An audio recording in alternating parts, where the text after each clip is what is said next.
दोस्तों मुक्ता डरी हुई है और उसके डर का ही फायदा उठा रहा है मालेराव। अब उसके भय को और ज़्यादा बढ़ा करके उसे दरबार में ले आया है। और अब जब वो कुछ नहीं बता पा रही होती तो मल्हार और सुधार जी कहते हैं कि मुक्ता निर्भय होकर के बताओ, निसंकोच बताओ, डरो मत।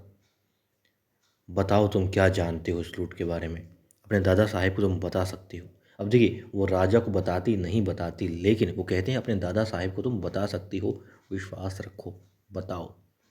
अब वो कहती दादा साहेब ये लूट अच्छे काम के लिए थी, गलत काम के लिए नहीं थी, अच्छा मकसद था। अब जाहिर सी बात है आपने जो काम किया है उसका परिणाम मकसद पर भी निर्भर करता है। लेकिन यहाँ पर मल्हार राजपूतार जी कहते हैं वो किस मकसद से की गई थी ये हम पर छोड़ो, तुम सिर्फ इतना बताओ कि क्या तुम उस इंसान को जानती हो जिसने लूट की है। यदि नाम अपनी जुबान पर नहीं ला सकती हो तो फिर यही बता दो, इशारा करके बता दो कि कौन है। अब मुक्ता हाथ से इशारा करती है, वो पीछे देखती नहीं है, बस हाथ से पीछे इशारा करती है।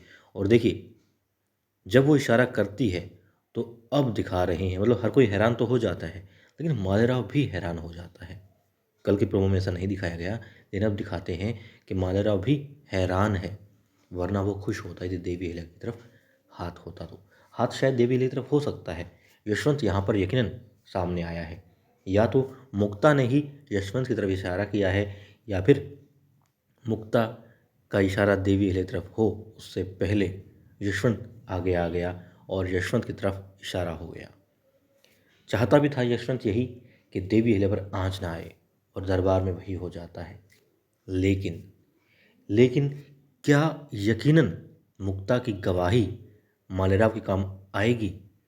क्या उसने जो देखा नहीं सिर्फ सुना है, क्या हुआ कैसे हुआ कुछ नहीं जानती, क्यों हुआ उसे पता है, किसने किया पता है, मगर क्या उसकी ये गवाही अपराधी को, यदि लूट हुई है तो जाहिर सी बात अपराधी तो हैं, लेकिन क्या उस अपराधी को सज़ा दिलवा पाएगी?